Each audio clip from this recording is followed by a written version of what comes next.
Tal vez la victoria en Isos había expoliado la ambición siempre latente en el pecho del rey macedonio, o quizás ya abrigaba esa idea antes del choque.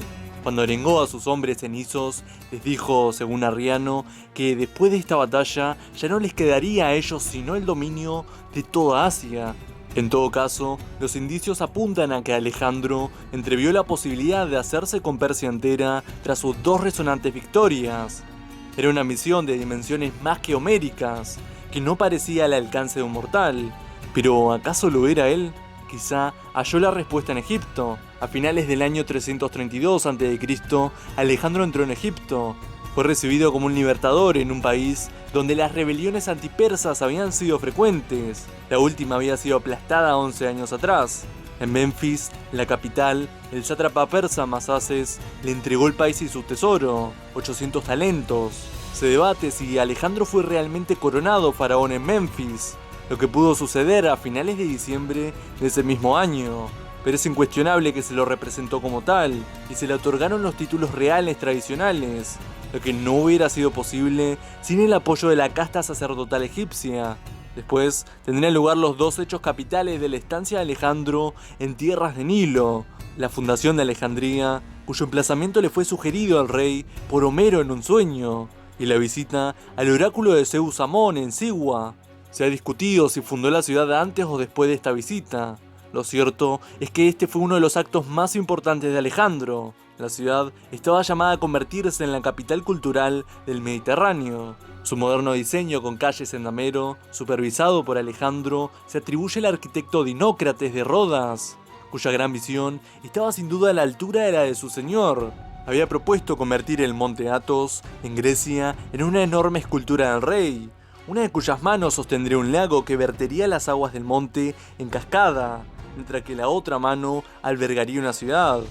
Aún teniendo la mente ocupada por su nueva ciudad, Alejandro no dudó en abandonar las verdes y acogedoras riberas del Nilo para adentrarse en los inhóspitos arenales del Sahara.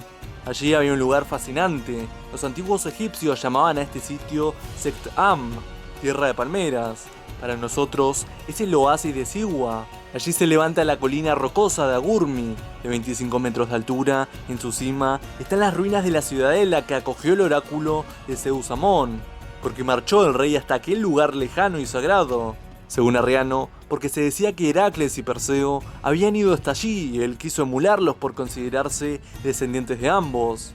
Pero además, pretendía conocer con exactitud sus vicisitudes futuras, o cuando menos, poder decir que las conocía. Alejandro, pues, quería saber. Para ello, no dudó en desafiar al desierto. Siguió la ruta costera hacia el oeste durante 300 kilómetros hasta la ciudad de Paretonio, desde donde giró al sur, penetrando en el Sahara a otros 300 kilómetros. La divinidad mostró su predilección por el rey cuando Zeus envió una lluvia que les permitió a él y a sus compañeros saciar su sed al cabo de 4 días de viaje. Y cuando, tras una tormenta de arena, aparecieron 2 cuervos o serpientes que los guiaron. Ignoramos completamente qué sucedió en Sigua, porque Alejandro entró en el Sancta Sanctorum del templo sin compañía y jamás explicó lo que allí había pasado. Sabemos que, a su llegada, el sacerdote Amón lo saludó como hijo del dios, pero esto no podía sorprender a Alejandro, que, como faraón, era considerado hijo de la divinidad por los egipcios, y ya habría oído esta fórmula anteriormente. Arriano solo dice que el rey oyó de la divinidad cuanto deseaba. Tal vez el oráculo confirmó algo en lo que Alejandro creía con fervor, o tal vez emitió una profecía concreta que se cumplió y lo persuadió de la infalibilidad de Zeus Amón.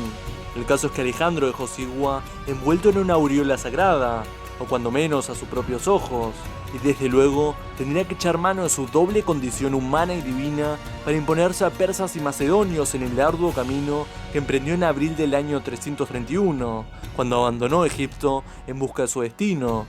Darío aprovechó el respiro que le había concedido su rival después de Isos para concentrar en Babilonia un segundo, enorme y espectacular ejército, que incluía una caballería temible en la que sobresalían los efectivos de la parte más oriental del imperio, que no habían combatido en Isos, jinetes de las regiones de Bactriana y Sogdiana, reforzados con contingentes de los temibles escitas, provistos de catafractas, relucientes armaduras de escamas metálicas y tan buenos como los compañeros de Alejandro. Darío también contaba con los mercenarios griegos que le habían seguido fielmente desde Isos, quizás entre 2000 y 4000, y con dos novedades: una quincena de elefantes de guerra indios y 200 carros falcados, provistos de cuchillas en sus ruedas. Disponía además de decenas de miles de infantes, pero tanto él como su adversario sabían que en su mayoría eran tropas de escasa calidad, simple carne de cañón. Como en Isos, la fuente da una cifra enorme de guerreros persas, desde 245.000 hasta 1.040.000, pero es imposible precisar su número. Solo podemos afirmar que los efectivos del gran rey eran muy superiores a los de Alejandro. De hecho, tal vez fue el mayor jamás puesto en pie por los aqueménidas. Con esas fuerzas, Darío había marchado hacia el norte, hasta Arbela, a unos 108 kilómetros al oeste de esta localidad. En la polvorienta llanura de Gaugámela, preparó con ciencia el campo de batalla, que mandó a novelar para favorecer la carga de los carros y la acción de la caballería. Gaugámela estaba a la orilla oriental del río Tigris, que Alejandro cruzó a mediados de septiembre. Para entonces, los 40.000 infantes y 7.000 jinetes del soberano macedonio habían recorrido más de 1.000 kilómetros desde Tiro, pero los combatientes no marchaban solos.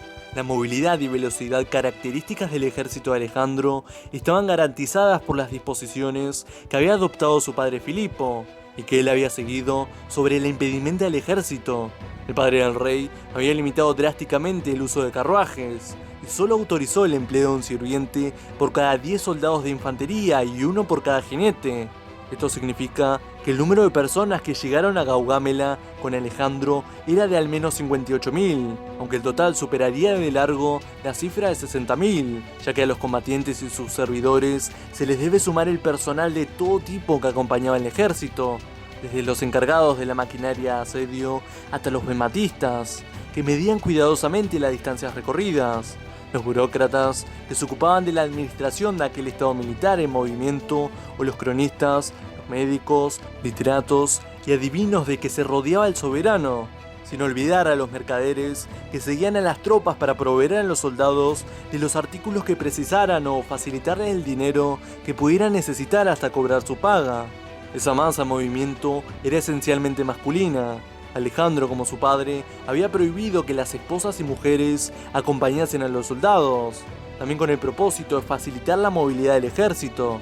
Ello no creaba dificultades cuando las campañas tenían lugar en áreas de los Balcanes vecinas a Macedonia, puesto que los soldados sabían que no tardarían en volver a su hogar, pero Asia estaba demasiado lejos como para hacer algo parecido. El rey no tardaría en darse cuenta de que semejante prohibición solo podía alentar el deseo de regresar a su hogar de unos hombres sin compañeras, de manera que la levantó en Mesopotamia. La vida diaria del soldado de infantería transcurría en torno al grupo de 16 hombres al que pertenecía, la Deca, cuyos miembros dormían en la misma tienda, quizás dividida en compartimientos para 2 personas. Las raciones también se distribuían por tienda, aunque imperaba la frugalidad. La carne era una rareza en el mundo antiguo y solo se consumía cuando el ejército se adentraba en un territorio en el que había ganado al alcance de la mano. La dieta descansaba los cereales y los sirvientes llevaban manos de almires para molerlo. Lo que sí debía de estar disponible habitualmente para los hombres era el vino, del que las fuentes refieren el consumo sin tasa por parte de los comandantes en sus banquetes. Las tiendas, con sus piquetas de hierro, las transportaban bestias de carga, pero los hombres tenían que llevar consigo sus armas y el resto de utensilios que pudieran necesitar, así como comida para varios días. La conquista del imperio persa, con la obtención de suculentos botines y la adición de mujeres y niños, incrementaron la impedimenta y el número de carruajes. Pero Alejandro siempre intentó limitar su uso para que no ralentizaran la marcha del ejército, en especial en zonas montañosas que exigían un esfuerzo notable a los animales, ya que los sistemas de tiro presionaban sus cuellos y los ahogaban. De ahí decisiones como la que tomó antes de penetrar en la Bactriana en persecución de Beso, autoproclamado rey tras la muerte de Darío, cuando, según explica Curcio, el ejército, embarazado por el botín y sus pertrechos de placer, apenas podía moverse. Alejandro mandó reunir en una llanura los carruajes y su cargamento y mandó prenderle fuego, empezando por sus propias posesiones. Los hombres de Alejandro confiaban en su general, porque los pagos solo se realizaban cuando había fondos, y eso es lo que el rey macedonio esperaba conseguir en abundancia una vez finalizada la batalla. Sin embargo, en la víspera de Gaugamela, nadie debía pensar en el botín, solo en sobrevivir al cruento choque que se avecinaba, pues veremos a la gran masa del ejército persa contra los aguerridos hombres de Alejandro. Pero eso, lamentablemente, será cuento para otra noche. Si te gustó el video, dale me gusta y suscríbete al canal. Y a no olvidar, la paideia es eterna.